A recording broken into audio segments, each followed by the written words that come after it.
ክርክሩ ዛቻውና ማስፈራሪያው እየተፋፋመ ሄዶ ተራ በተራ በቃላት መጎሻሸም ቀጠሉ። ተስፋዬ ካሳ የቡድኑን ተጫዋቾች ጥንካሬና ችሎታ በማውሳት የሰጠው ሐሳብ ነው የቃላት ጦርነቱ መነሻ የሆነው።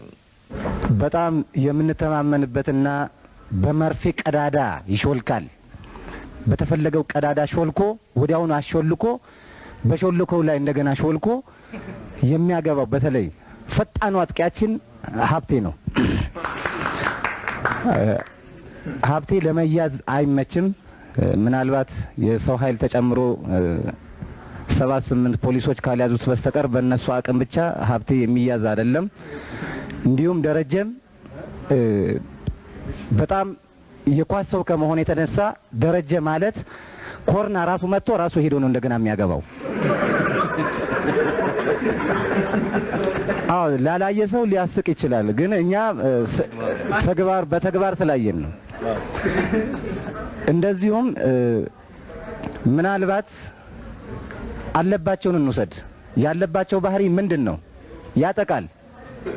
ሲጠቃ አውቆ ዝም ይላል። መጨረሻ ላይ አጥቅቶ ለቁጥር የሚያዳግት ጎል ነው የሚያገባው እና አለባቸው ደስ የሚለው ርህሩህም ተጫዋች ነው። ጠይቆ ነው በረኛን የሚያገባው። የኔ ወንድም ቤት ይሻልሃል፣ አትቀየመኝ፣ ቤቱ ጋር ነው፣ እኔ እናንተ ወንድሞች ነን፣ ለነገሩ ኳስ ስላገናኘን ነው። እንደዚህ አይነት ተጫዋቾች ናቸው ያሉን። ስለዚህ እኛ ማሸነፋችን መቸስ እኛን ለማሸነፍ መመኘታቸው በእውነቱ ባልቆረጡት ሎተሪ አንደኛ ጣት እንደመመኘት ነው የሚሆነው። አረጋይ ማለት ማጋነን አይሆንብኝና እያንዳንዱ ተጫዋች እኛ ጋር ሰነፍ የሚባል ተጫዋች የለም። አረጋይ ማለት ሪጎሬ በቴስታ የሚያገባ ሰው ነው።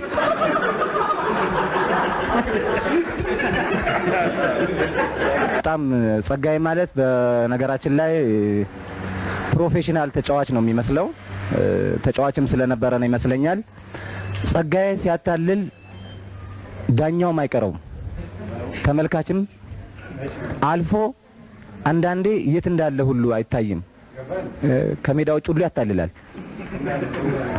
ጸጋይ በእውነት እኔ ምን ብዬ እንደምናገር እኔ እንጃ።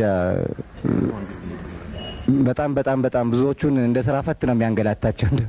በጣም እነሱ አሁን አስተዳዳሪ ያሉት ተጫዋቾቹን አስረድቶናል ተስፋዬ። አሁን የቀረው ኪፐሩ ነው፣ እሱ ነው ማለት ነው። እንኳን ኳስ ጋቢ አይዝም። ስለዚህ ለሱ ኳስ መምታት ቀላል ስለሆነ በዚሁ የጫወት ከነበረ ልጅ ጋር ስልጣናቸውን ለማየት ወደ ጃልሜዳ ሄደን ነበረ። ሁሉንም አይተናቸዋል። ጋሽ አብራርንም ጋሽ ፋንቱንም ሊሰራይተንም አይተናቸዋል። እና አየና አብሮኝ የነበረው ይሄ ነገር ስሎ ሞሽን ነው ወይስ ሪፕሌይ እንደ ቴሌቪዥን ነው እየተጫወቱ ነው እስከማለት ነው የጠየቀኝ። ይሄንን ለመናገር እንፈልገው። አመሰግናለሁ። ሴትዮዋ እንቁላል ሊገዙ ይሄዳሉ። ማነህ ባለ ሱቅ እባክህ እንደው የማይመለስ እንግዳ አስቀምጬ ቤት እንደው ትልቅ ሰው እባክህ እንደው እንቁላልስ ሊሰጠኝ እንደው በማይሆን ቀን መጥቶብኝ ትልቅ ሰው ተመለስ የማይባልን እንቁላል አንዱ 50 ሳንቲም። በስመ አብ ወወልድ ወመንፈስ አንድ እንቁላል? አዎ። ለምን? ቤንዚል ጨመራ እንዴ?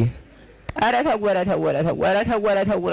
አሁን መንግስት ታዲያ ቤንዚል ጨመረ አለ እንጂ እንቁላል ጨምራለሁ አለ እንቁላል። ኧረ ተው እንደው በየሰበቡ እንትና እባካችሁ። ይሄው ነው በቃ። ከዚህ ሌላ ፈልግ 1 ብር ማለት ይችላል። ነፃ ገበያ ነው። ወይ ጉድ! ቤንዚል ስለጨመረ አንድ እንቁላል 50። ወይ ምን አባቴ ልባሉ ታዲያ? ትልቅ ሰው ነው አስቀምጬው ምን አባቴ ያደርጋል? እስቲ አምጣው።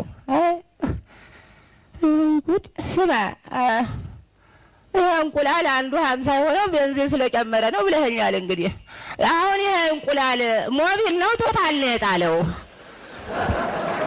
አመሰግናለሁ።